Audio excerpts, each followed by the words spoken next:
Okay. Ready? Good morning, everyone present here. My name is Devan Paul, and today me and my team members will be speaking about the topic chromosomes, genes, and determination of sex. So these topics are basically lay the fundamentals of human life or the origin of human beings. So let's first talk about how the formation of human life or how a zygote formation takes place. So, Vaishali, can you please tell me how a zygote is formed? A zygote is formed by the fusion of the female ovum and the male sperm. Yes. So when copulation basically takes place between a female and a male, the male sperm travels all the way from the vaginal cervix, uterus to the fallopian tube, and finally combines and finally comes close to the ovum, which is the female gamete, and it penetrates the zona pellucida and the thymus cells, and that's how the process of fertilization takes place. And later on, we'll know how the zygote formation occurs in the later part of the video. So now I'll be talking briefly about how the sperm comes and penetrates the ovum. So basically, sperm swims all the way in the fallopian tube, and sperm contains a enzyme which is known as hyaluronidase. This enzyme basically reacts with the thymus cells and the zona pellucida layer, and only one sperm will be able to penetrate inside the ovum. That the sperm which is the most healthiest and most viable one, this sperm will be able to penetrate this layer. So the most suitable sperm will react with the zona pellucida and thymus cells, and it will break the cells. The layers will break down, and the sperm will gradually go inside the ovum or the egg, and finally the fertilization process will begin. Now we know, we don't know, but there is a genetic material constituted inside the male as well as the female reproductive gamete, and this thing is the genetic material is known as chromosome. So now I'll be talking briefly about the structure of chromosome. So chromosome can be found in 4 different structures based on the position of centromere, or how the alignment of centromere takes place. The first position is known as metacentric, or you can say this. You can take the example of this picture. Here the centromere is in the middle, so the both sides are balanced and are of equal length. So this chromosome is known as metacentric. Then we have submetacentric, when the centromere will just go a little bit upward, making the two sides uneven. Then it will become submetacentric. Then acrocentric. The centromere will go even more up, making it even more uneven. And finally the telocentric, where the centromere almost comes closer to the telomere.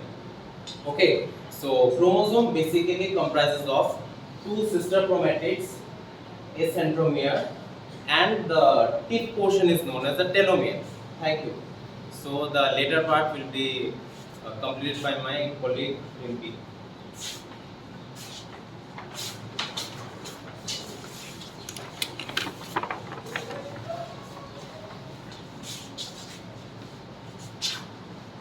Good morning, everyone. As Devarun has explained what chromosome is, I am going to explain the different types of syndrome which is caused due to variation in chromosomes.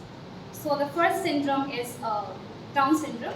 It is a type of mental retardation in which is occurred due to very abnormal impairing of chromosomes. So it is characterized by having almond-shaped eyes, small skull, and have low IQ. Now the second syndrome is Turner syndrome. In Turner syndrome, there is the absence of X chromosomes in female. It is characterized by lack of secondary sexual characteristics. The third one is Klinefelter syndrome. In this syndrome, the male have extra pair of chromosomes. So I will move forward in the process. I will talk about the process of mitosis. So before going to the process of mitosis, let's know what mitosis is. Mitosis is a process of cell division in which a single cell divided into two equal identical daughter cells. So this is the process involved in the mitosis. The first phase is known as prophase. So in prophase, the chromosomal materials condense to form chromosomes.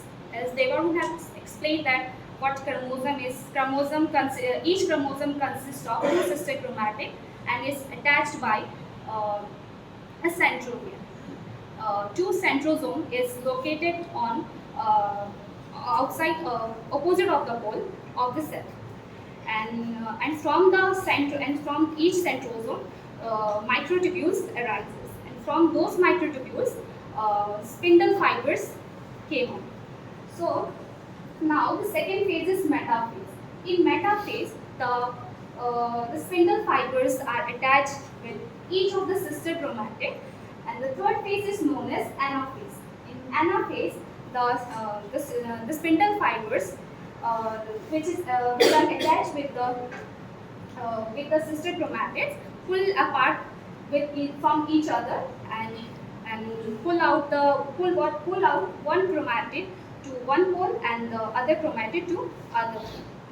Now the telophase. In telophase, what happened is the on each of the pole, the cluster of chromatids takes place. Then what happened is it started to divide.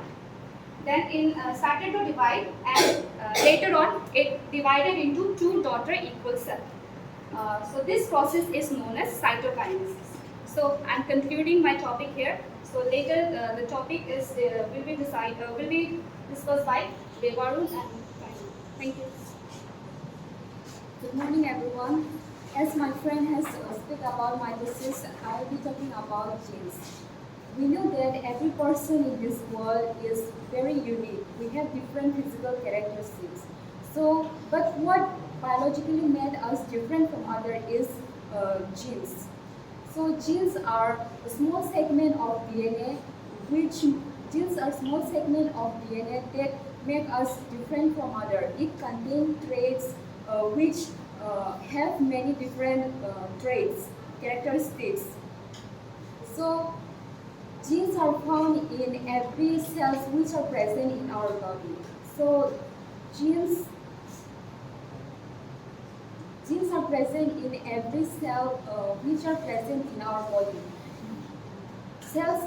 In cells, there contain a nucleus in which many chromosomes are there. In chromosome, there are DNA molecules which have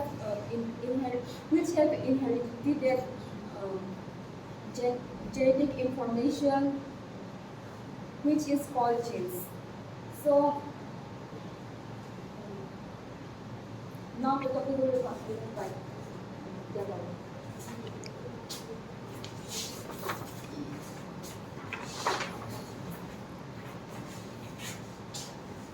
Good morning, everyone.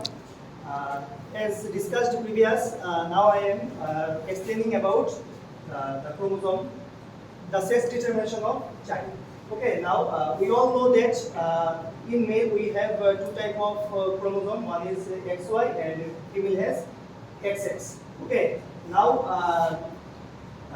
in the female eggs, when X chromosome meets together, then if one chromosome, suppose X meets with Y, then we get male child, and if X chromosome meets X chromosomes, then we get female child.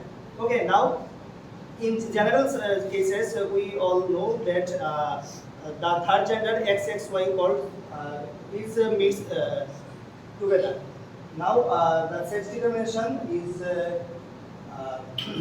now that conclusion, if XX is called daughter and XY is called son, and XX also daughter and son. So here our conclusion. Okay, so now I have some questions for you all. Okay, so I would request from our class two members to stand up. Sonia and Tanya, please stand up. I'm not going to ask you questions, but just for reference. So, as we can see, they both look very similar. So, Dipshika, can you tell me what are they? They're identical twins. Yes, they are identical twins. So, what are identical twins? Okay, sit down. So, what are identical twins? So, since now we know that a sperm penetrates and the zygote formation takes place. So, how do twin formation takes place?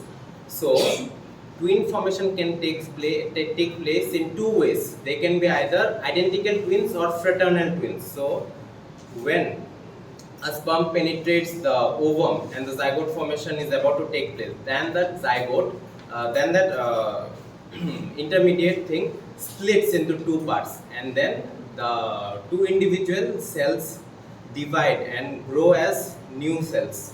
So that's how identical twins are formed. And in case of fraternal twin, the ovum splits up and becomes two, and then two different sperm comes and fertilizes that ovum. That's why fraternal twins don't look same, whereas identical twins look very similar, very same, because from one single ovum they split up into two parts. So their characters are almost very similar. They look almost the same. They have similar traits, functionalities, characteristics, etc. Thank you. Any questions? Okay, thank you.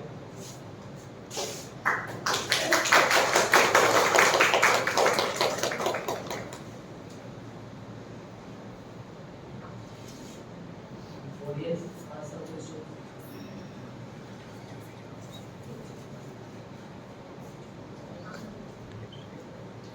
Darling, ask some questions. Ask some.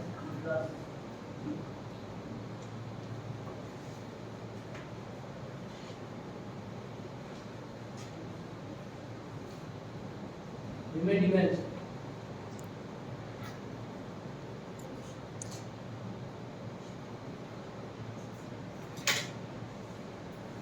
Can you tell me when the issues of transgender children? Okay, if we are speaking genetically, then transgender or the third gender basically occurs when two X chromosome and a Y chromosome come together, become conjuncted, and the child takes birth. So that child will be having features of male as well as female, certain characters of male as well as some characters of female as well. Yes. Thank you.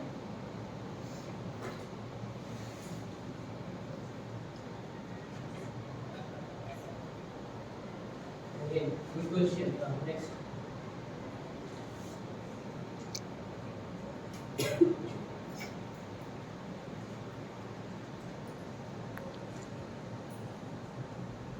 Class. Overview. Okay.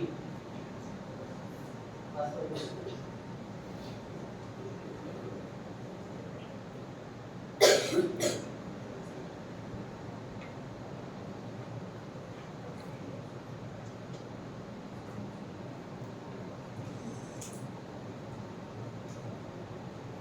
Joy, ask the question. What happened in chromosome reaction? Okay, so in the very beginning I told, if you know the structure of sperm has a head as well as a tail. So with the help of the tail assists the sperm in swimming. It has to swim all the way from the cervix, uterus, then through the fallopian tube it will come and fertilize that ovum, which is near to the ovary. So that tail assists the sperm in swimming all the way up there. Once it has covered the distance, the swim disintegrates, the tail disintegrates, and the sperm is basically left with the head portion. So in that head portion, head and body portion. So in that head portion, there is an enzyme known as hyaluronidase. So that enzyme reacts with zona pellucida, and the and the, sorry, I forgot that name. Okay, I'll tell that later. So it reacts with those barriers or the layers of the ovum, and it disintegrates or opens up the passage for the sperm to enter and fertilize that ovum.